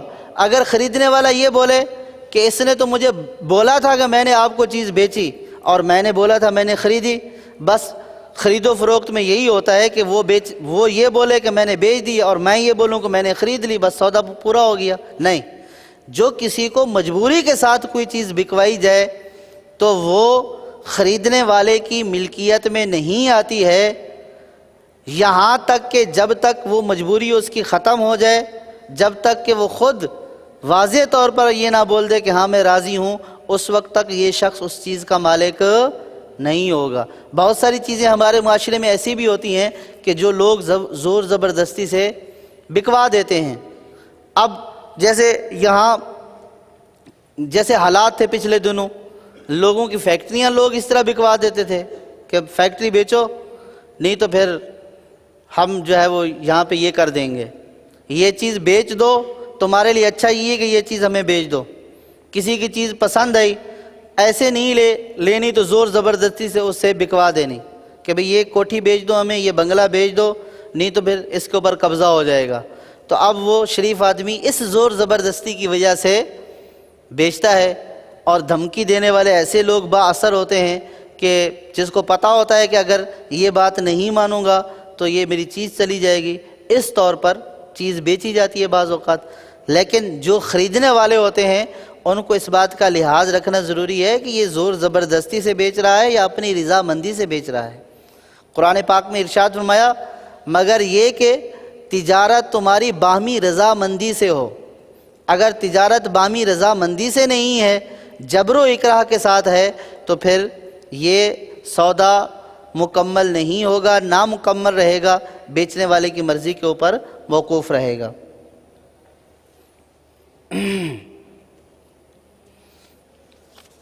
اور اس سے متعلق چند اور باتیں بھی عرض کر دیتا ہوں۔ جب کوئی چیز بیچی جاتی ہے تو اس وقت اس کی قیمت طے کی جاتی ہے، اور قیمت جب طے کی جاتی ہے تو قیمت کی ادائیگی دو طرح سے ہوتی ہے۔ ایک تو فوری طور پر قیمت ادا کر دی جاتی ہے، اور بعض اوقات میعاد رکھ دی جاتی ہے۔ اگر میعاد رکھی ہے تو پھر میعاد کا معلوم ہونا ضروری ہے، 1 مہینے بعد، 2 مہینے بعد، 1 سال بعد، فلاں تاریخ کو۔ اور اگر میعاد معلوم نہیں ہے، مجہول ہے، تو یہ بھی جائز نہیں ہے۔ جب کوئی چیز بیچی ہے تو اب بیچنے اور خریدنے کا تقاضا تو یہ ہے کہ قیمت اسی وقت لازم ہو گئی ہے، قیمت اسی وقت لازم ہوگی۔ اگر کوئی میعاد مقرر نہیں ہوئی اس وقت، جیسے کسی نے بولا کہ یہ 10 روپے میں یہ چیز میں نے آپ کو بیچ دی، اور دونوں جدا ہو گئے، اور تھوڑی دیر بعد وہ یہ بولتا ہے کہ 10 روپے مجھے دے دیں، یہ بولتا ہے نہیں یار 1 مہینے بعد دوں گا، لیکن اب جب یہ سودا ہوا اس کے اوپر دینا تو ابھی ضروری ہے، یہ اس کی رضامندی ہے کہ ہاں 1 مہینے بعد لے لے۔ ہاں اگر سودا کرتے وقت یہ میعاد طے ہوئی تھی کہ بھئی یہ 10 روپے آپ کو 1 مہینے بعد ملیں گے، سودا کرتے وقت میعاد قیمت کی ادائیگی کی طے کر دی تو پھر اسی میعاد کے اوپر لی جائے گی۔ اگر میعاد مقرر نہیں کی تو قیمت اسی وقت دینا ضروری ہے اور وہ مطالبہ کر سکتا ہے، اور اگر میعاد مقرر کی ہے تو پھر میعاد جو مقرر کی ہے اس میں اس بات کا لحاظ رکھنا ضروری ہے کہ یہ میعاد متعین ہو، یہ میعاد متعین ہو۔ عام طور پر کاروباری حضرات ساتھ والی دکان سے سودا لے لیتے ہیں، ہاں بھئی دے دینا، یہ چیز اٹھا دینا، نہ قیمت طے کرتے ہیں نہ میعاد مقرر کرتے ہیں، اور یہ پتہ ہوتا ہے کہ دینا لینا ابھی نہیں ہے۔ ہاں بعض مارکیٹوں میں یہ رواج ہوتا ہے، یعنی عرف ہوتا ہے کہ 1 ہفتے بعد حساب کتاب کر لیتے ہیں، دونوں کو پتہ ہوتا ہے کہ چیزیں ہم لیتے دیتے ہیں اور 1 ہفتے بعد حساب کر لیتے ہیں۔ یہ اگر معروف ہے تب تو سمجھ میں آتا ہے کہ میعاد مقرر ہے کہ 1 ہفتے کی میعاد ہے، اور بعض جگہوں پر یہ ہوتا ہے کہ مہینے کے مہینے حساب کتاب کر لیتے ہیں، چیز لے لی اور مہینے کے آخر میں حساب کتاب کر لیا۔ اب دونوں کے ذہن میں ہے کہ میں اس کی دکان سے لوں گا تو مہینے بعد حساب کر لوں گا، اور یہ میری دکان سے لے گا تو مہینے بعد حساب کر لے، یہ بھی میعاد معلوم ہے۔ لیکن اگر میعاد معلوم ہی نہیں ہے کہ کب یہ پیسے ادا کرے گا تو یہ جائز نہیں ہے۔ تو لہٰذا جب کسی سے خرید و فروخت کریں اور رقم کی ادائیگی بعد میں کرنی ہے تو اس کی میعاد کا بھی تعین کر لیں کہ بعد میں کب ادا کریں گے۔ چیز جو بیچی جا رہی ہے، یہ بیچی جانے والی چیز جو ہے یہ ماپ تول کر، اگر جنس والی چیز ہے تو یہ ماپ تول کر بھی خریدی جا سکتی ہے اور اندازے سے بھی خریدی جا سکتی ہے۔ جیسے فرض کیا کسی نے یہ بولا کہ یہ 1000 روپے کی گندم کی بوری دے دو، 1000 روپے کی گندم کی یہ بوری، اب اس نے تولا نہیں ہے کہ یہ کتنے کی ہے، جائز ہے، پتہ ہے کہ یہ بوری ہے، دیکھ رہا ہے کہ چھوٹی ہے، بڑی ہے، کم ہے، زیادہ ہے، اس کے سامنے ہے، اندازے سے ڈھیر رکھا ہوا ہے گندم کا، بولا یہ گندم کا ڈھیر میں نے 1000 روپے میں آپ سے خریدا، جائز ہے۔ اور اگر یہ بولتا ہے کہ اس میں سے جو ہے وہ میں نے 1000 روپے میں 10 کلو خریدے، یہ بھی جائز ہے۔ یہ بولتا ہے کہ میں نے 1000 روپے میں گندم کی یہ 4 بالٹیاں، یہ والا جو برتن ہے یہ 4 میں نے خریدے، یعنی 4 بالٹیاں لوں گا 1000 روپے کی، ماپ کر بھی تول کر بھی اندازے سے بھی پیسوں سے خرید و فروخت جائز ہے۔ لیکن اگر اسی چیز کی خرید و فروخت اسی چیز کی جنس سے ہو رہی ہے، یعنی گندم کی گندم سے ہو رہی ہے، اگر جنس وہی ہے، یعنی ادھر بھی گندم ہے اور ادھر بھی گندم ہے، پھر اندازے سے بیچنا اور خریدنا جائز نہیں ہے۔ کہ جب جنس ایک ہو جائے گی تو پھر کمی بیشی کیا ہو جائے گی؟ سود ہو جائے گی۔ اس بات کا لحاظ رکھنا ضروری ہے۔ اگر جنس مختلف ہیں، یعنی جو چیز بیچی جا رہی ہے اور اس کے بدلے میں جو چیز دی جا رہی ہے یہ اور جنس ہے، یہ اور جنس ہے، جیسے بیچی جانے والی چیز گندم ہے اور اس کے بدلے میں دی جانے والی چیز روپیہ پیسہ ہے، تو یہ ماپ کر بھی لے سکتے ہیں، تول کر بھی لے سکتے ہیں، اندازے سے بھی لے سکتے ہیں۔ لیکن جو چیز بیچی جا رہی ہے فرض کیا وہ بھی گندم ہے، اور جو چیز اس کے بدلے میں دی جا رہی ہے وہ بھی گندم ہے۔ اب اندازے سے نہیں، اب یوں نہیں کہہ سکتے کہ یہ والی ڈھیری اس والی ڈھیری کے بدلے میں بیچی، اب پتہ نہیں اس میں کتنا ہے اور اس میں کتنا ہے۔ اب اگر جنس ایک ہوئی تو اور وہ جو چیز بیچی جا رہی ہے وہ اموال ربویہ میں سے ہے، یعنی کہ ان جنسوں میں سے ہے کہ جن کی کمی بیشی سے سود ہو جاتا ہے، اگر وہ ان میں سے ہے تو پھر اندازے سے تخمینے سے نہیں بلکہ دونوں کا برابر برابر ہونا ضروری ہے۔ اس بات کا بھی یاد رکھنا ضروری ہے۔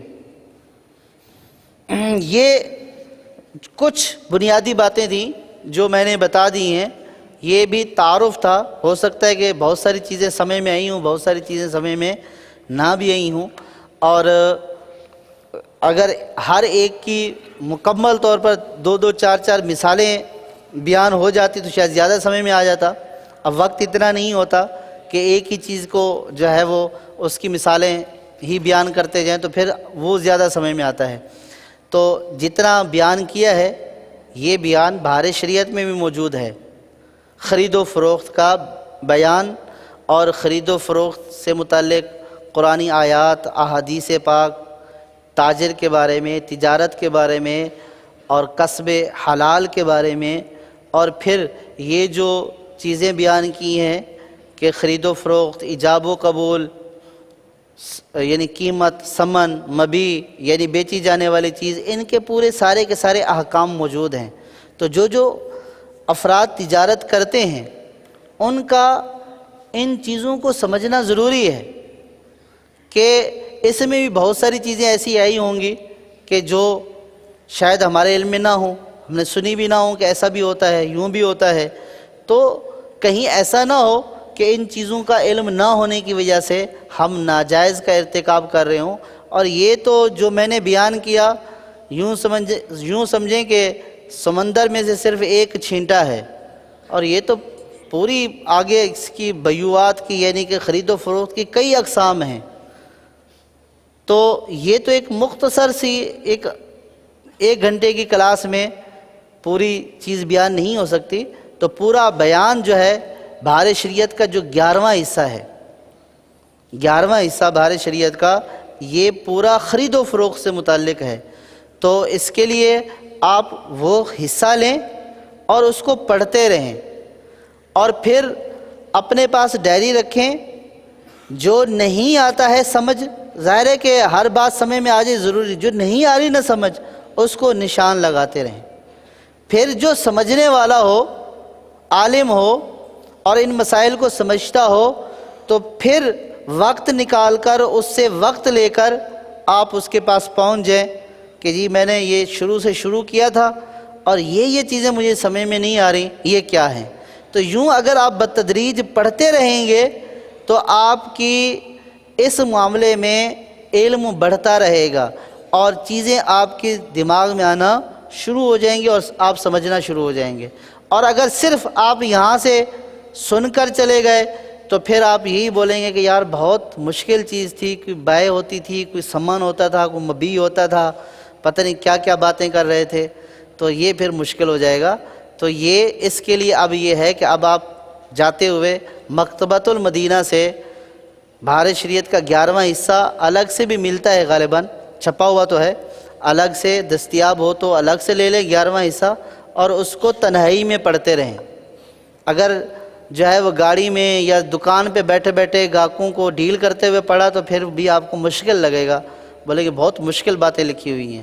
تو بہت آسان ہو سکتا ہے جب کہ ہم اس کو سمجھنے کی کوشش کریں گے۔ اللہ تبارک و تعالی جو کچھ سنا اسے یاد رکھنے، اس پر عمل کرنے، اور جو غلطی کوتاہی ہوگی وہ اپنی رحمت سے معاف فرمائے۔ آمین بجاہ نبی الامین وصلی اللہ علی محمد۔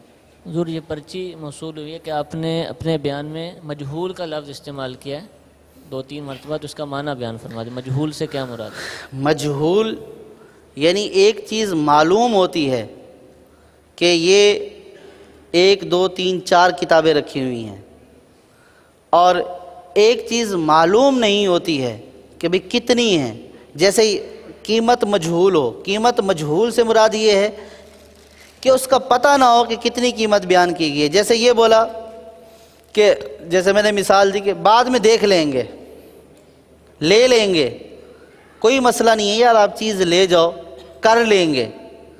اب یہاں پہ قیمت معلوم نہیں ہے، جو معلوم کا متضاد ہے اس کو مجہول بولتے ہیں۔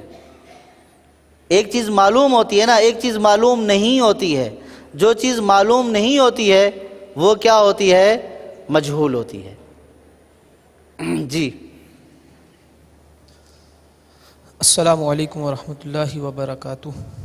وعلیکم السلام ورحمۃ اللہ وبرکاتہ۔ آپ نے اپنے بیان میں فرمایا کہ عاقدین کا متعدد ہونا ضروری ہے، لیکن اگر گھر والے اسے پیسے دیں کہ اتنے رسالے خرید کر تقسیم کر دینا، حالانکہ وہ خود مکتب کا اجیر بھی ہے، یعنی کہ وہ بائی بھی بن رہا ہے اور مشتری بھی، اس صورت میں بے ہو جائے گی؟ یہی مثال تو میں نے عرض کیا نا کہ کسی نے اگر وہ خود اس جگہ پر اجیر ہے تو وہ خود فرض کیا کہ اس دکان والے کی طرف سے وکیل ہے، اب گھر والوں نے بھی اس کو وکیل بنا دیا تو اب یہ اس کا خریدنا درست نہیں ہے۔ یا فرض یہ خود ہی خریدتا ہے، یعنی کہ مکتبے سے یہ خود اپنے لیے خریدتا ہے، تو اب ایک طرف سے مکتبے والوں کا یہ وکیل ہے اور دوسری طرف سے اپنے لیے خرید رہا ہے، تو یہ خود اپنے آپ خریدنے والا بھی ہے اور بیچنے والا بھی ہے، یہ درست نہیں ہے۔ یہ مکتبے کے کسی دوسرے ملازم کو بولے کہ میں نے یہ رسالے خریدنے ہیں، آپ مجھے اتنے کہ یہ دے دیں، تو اب وہ اٹھا کر اس کو دے دے۔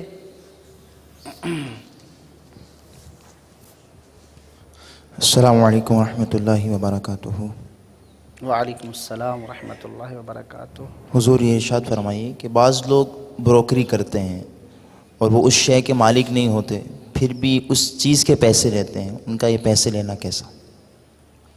جو بروکر ہوتا ہے وہ جو اجرت لیتا ہے وہ اس بات کی لیتا ہے کہ میں یہ چیز آپ کو خریدوا کر دے دوں گا، آپ کا سودا بنا کر دے دوں گا۔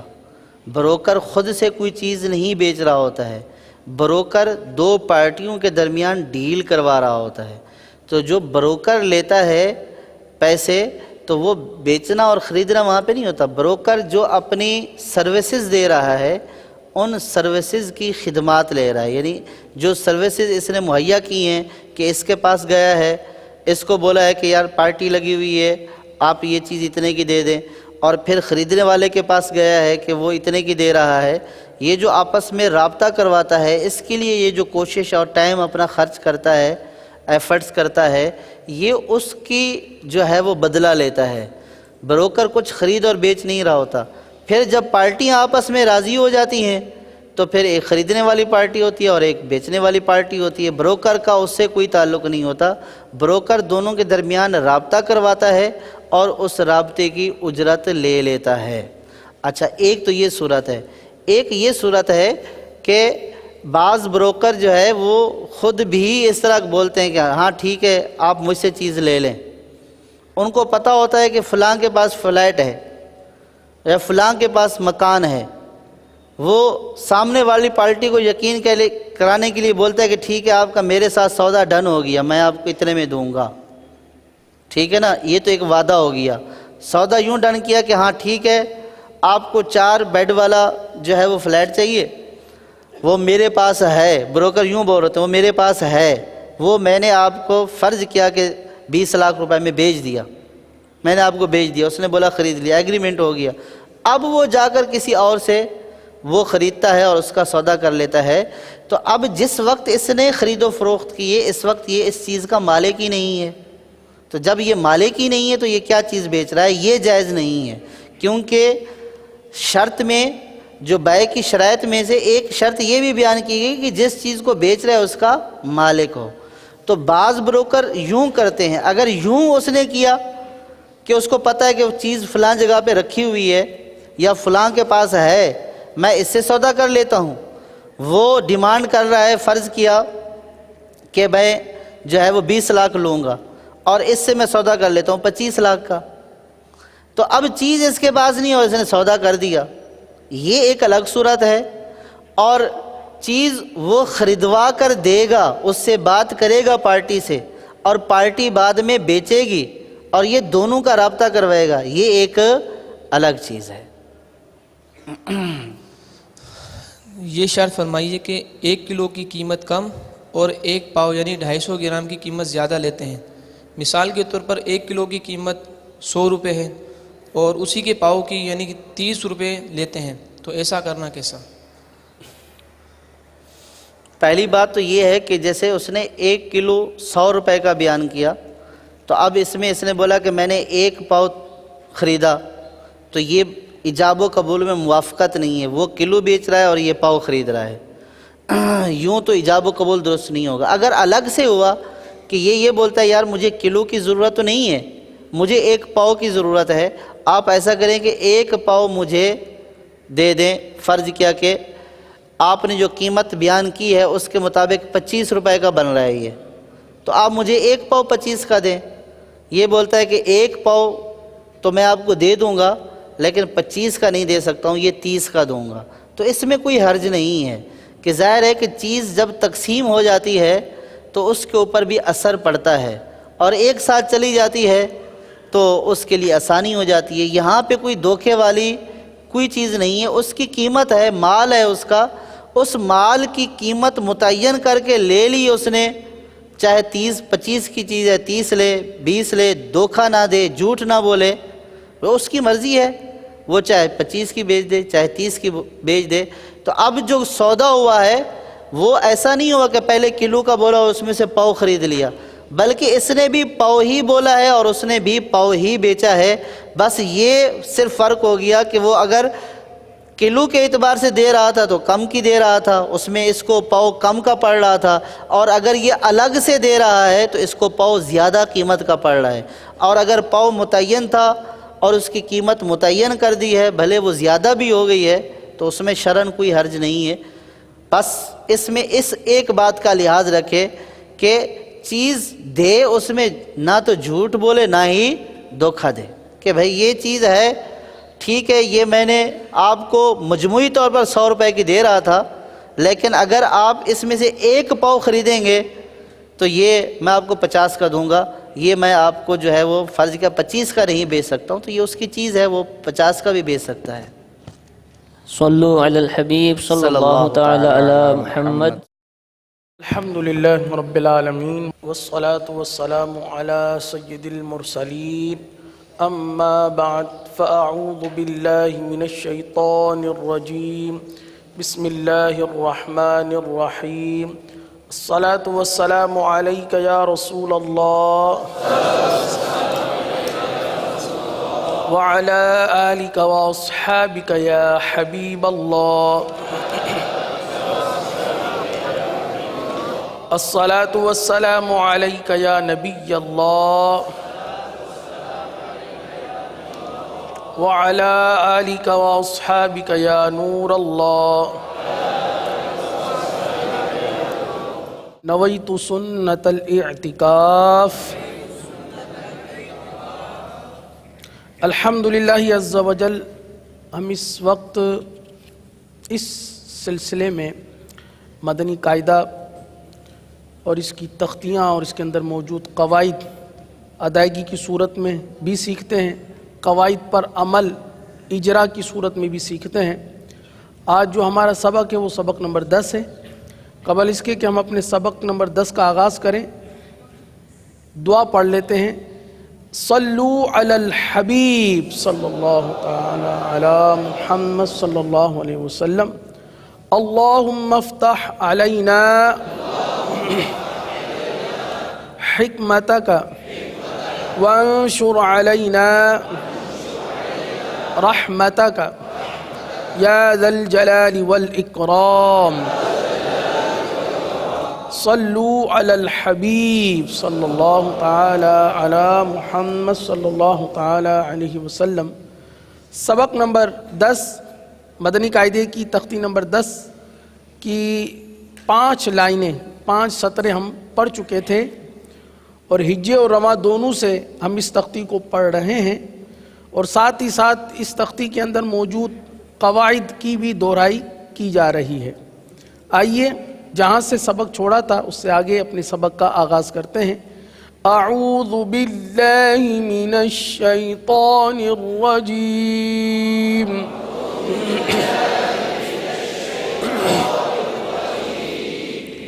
بسم اللہ الرحمن الرحیم۔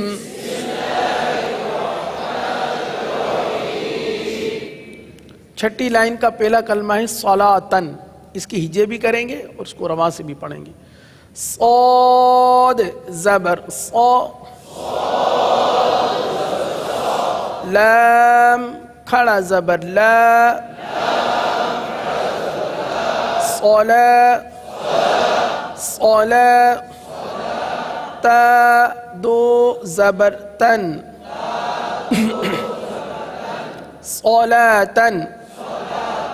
اچھا اس کلمے میں آپ دیکھیے واو نظر آ رہا ہے، ویسے تو یہ صلا اور واو پھر تا ہے، تو اس کو صلا وا تن نہیں پڑھیں گے، یعنی واو نہیں پڑھی جائے گی، واو سائلنٹ ہے، واو سائلنٹ ہے یعنی واو کو نہیں پڑھا جائے گا، واو پر کوئی حرکت ہی نہیں ہے، تو اس کو پڑھیں گے صلاۃً صلاۃً۔ قرآن کریم میں ایسے بہت سارے کلمات جن کے اندر اس طرح کے حروف موجود ہوتے ہیں، جیسے آگے کلمہ آ رہا ہے زکاتن، لکھا ہوا ہے واو بھی، لیکن وہ واو سائلنٹ ہے، اس کے اوپر کوئی بھی حرکت نہیں ہے، لہٰذا اس کو بھی زکاتن پڑھیں گے۔ آئیے اس کو بھی پڑھ لیتے ہیں ہجے سے۔ زا زبر ز، کاف کھڑا زبر کا، زکا، تا دو زبر تن، زکاتن، را زبر را، سین واو پیش سو، رسو، لام دو زیر لن، رسول، میم حا زبر مح، فا واو پیش فو، محفو، وا دو زیر ون، ون، حرف وا ہے، وا کو پر پڑھا جاتا ہے، لہذا اسے پر ادا کیجئے۔ وا دو زیر ون، محفوظ، میم زبر ما، قاف الف زبر قا، مقا، میم پیش مو، مقام، ہا الٹا پیش ہو، مقامہ، آخر میں ہا ہے اور ہا کے اوپر الٹا پیش ہے، لہٰذا کھڑا زبر کھڑا زیر الٹا پیش کے بارے میں ہم نے پڑھا تھا کہ ان کو ایک الف دو حرکات کے برابر کھینچ کر پڑھتے ہیں، یعنی حروف مدہ کے قائم مقام ہے، لہٰذا ایک الف یعنی دو حرکات کے برابر کھینچ کر پڑھتے ہیں، تو مقامہ ہا کو ایک الف تک کھینچ کر پڑھیں گے، مقامہ، خا زیر خی، تا کھڑا زبر تا،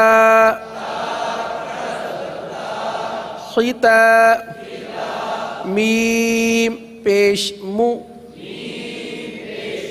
خیتام، خیتام، ہا الٹا پیش ہو، خیتامہ، خا کو اوپر پڑھیں گے، خیتامہ، آئیے اس لائن کو جس کی ہم نے ہجے کی ہے اس کو رواں کے ساتھ پڑھ لیتے ہیں. صلاۃً زکاۃً رسول محفوظ. ہا کو بھی واضح کریں گے, فا کو بھی واضح کریں گے اور وا کو بھی پر ادا کریں گے. محفوظ مقامہ ختامہ. اگلے صفحے کی پہلی لائن لام واو زبر لو حا دو زیر حن لوحن لوحن حا واو زبر حو لام دو زیر لن کیا بن گیا جی واولین کو نرمی کے ساتھ پڑھیں گے حولن. دال یا زیر دی نون دو پیش نن کیا بن گیا دینن. با زبر با شین یا زیر شی بشی. را دو پیش رن بشیرن. قاف واو زبر قو میم زیر می قومی. ہا کھڑا زیر ہی قومی ہی. ہا زبر ہا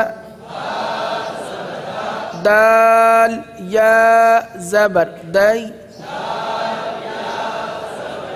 کیا بن گیا کیا بن گیا نون الف زبر نا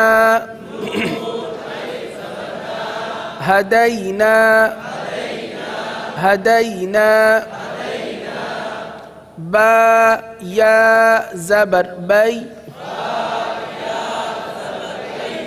نون زبر نا کیا ہو گیا بینا. نون الف زبر نا بیننا بیننا. زا الف زبر زا ہا زیر ہی ہا زیر ہی. اس طرح پڑھنے سے حرکت کو کھینچنا اس غلطی میں ہم مبتلا ہو جائیں گے کہ حرکت کو کھینچ رہے ہیں. ہا زیر ہی یہ ہجے غلط ہے. ہا زیر ہی یہ ہجے غلط ہے. ہا زیر ہی نہیں پڑھیں گے اس کو پڑھیں گے ہا زیر ہی زاہی. دال یا زیر دی زاہدی. نون زبر نا زاہدین. را الف زبر را کاف زیر کی را کی.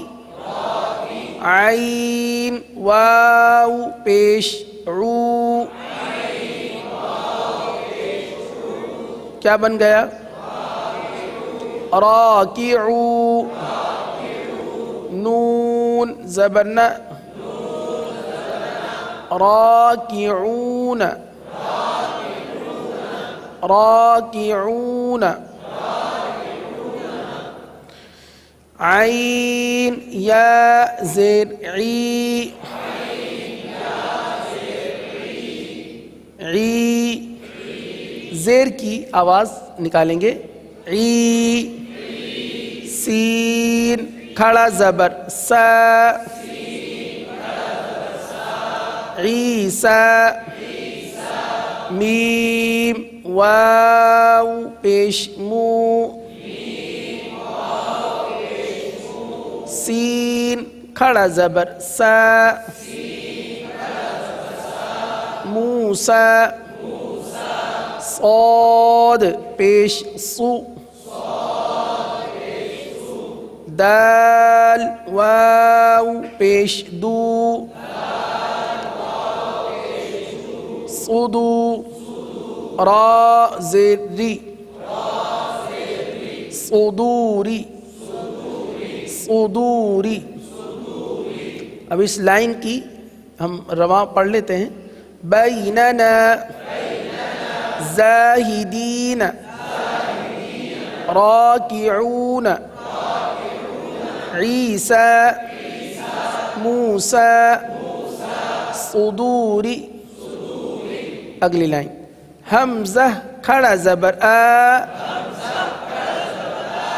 واو کھڑا زبر وا. کیا بن گیا؟ کیا بن گیا؟ جی اس میں جو غلطی ہوتی ہے وہ یوں ہوتی ہے، پہلے غلطی سن لیجئے گا، پڑھیے گا مت.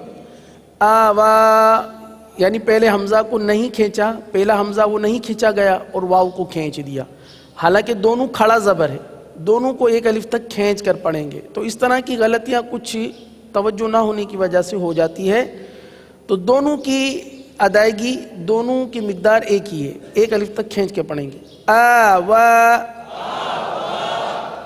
قاف واو زبر قو، لام دو زبر لن، قولا قولا. قاف واو زبر قو، میم دو زبر من، قوما. میم یا زیر می، قاف الف زبر قا، می قا. تا دو زبر تن، می قاتن، می قاتن. میم پیش مو، نون یا زیر نی، منی. را دو زبر رن، منیرن. شین یا زبر شی، حمزہ دو زیر ان، شیئن. پوری لائن کو ہجے سے پڑھ لی، اب رواں سے پڑھیں. آوا، قولا قوما، میقاتا منیرا، شیئن. اگلی لائن شین یا زبر شی، حمزہ دو زبر ان، شیئن. ہا کھڑا زبر ہا، را واو پیش رو، ہارو. نون زبر ن، ہارون. سین پیش سو، لام یا زبر لی، سلی. میم کھڑا زبر ما، سلیما. نون زبر ن، سلیمان. کیا پڑھیں گے؟ سلیمان. شین پیش شو.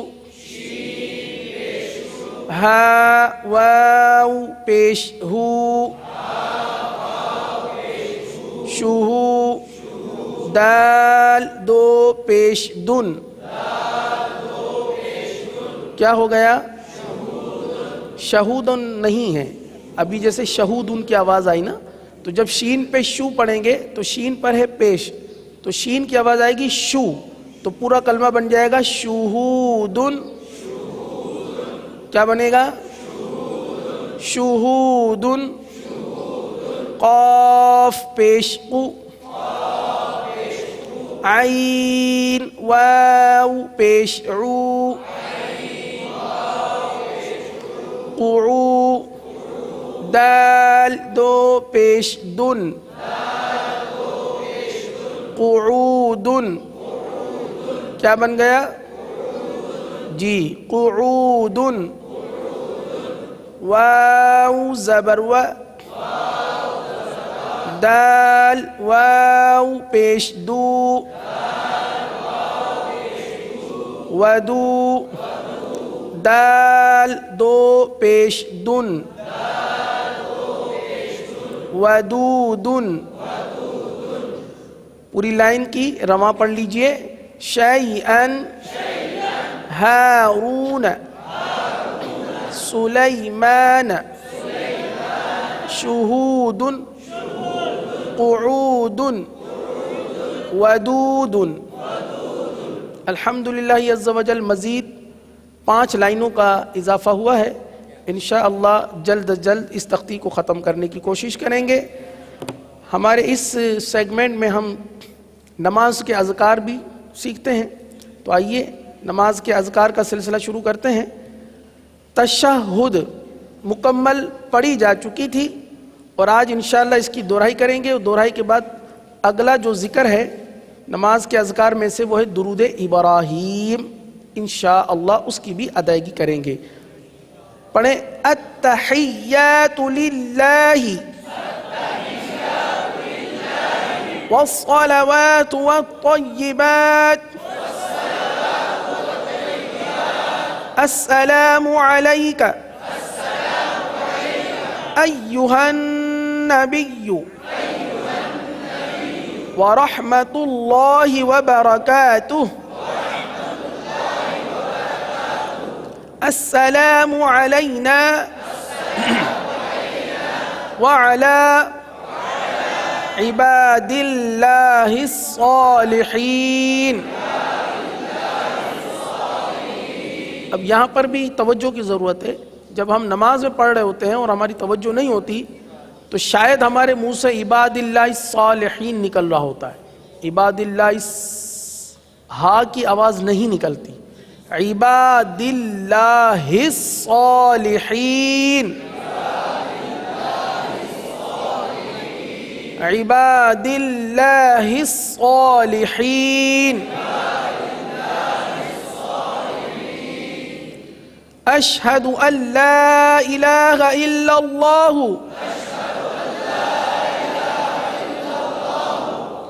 اشہد ان لا الہ الا اللہ. واشہد ان.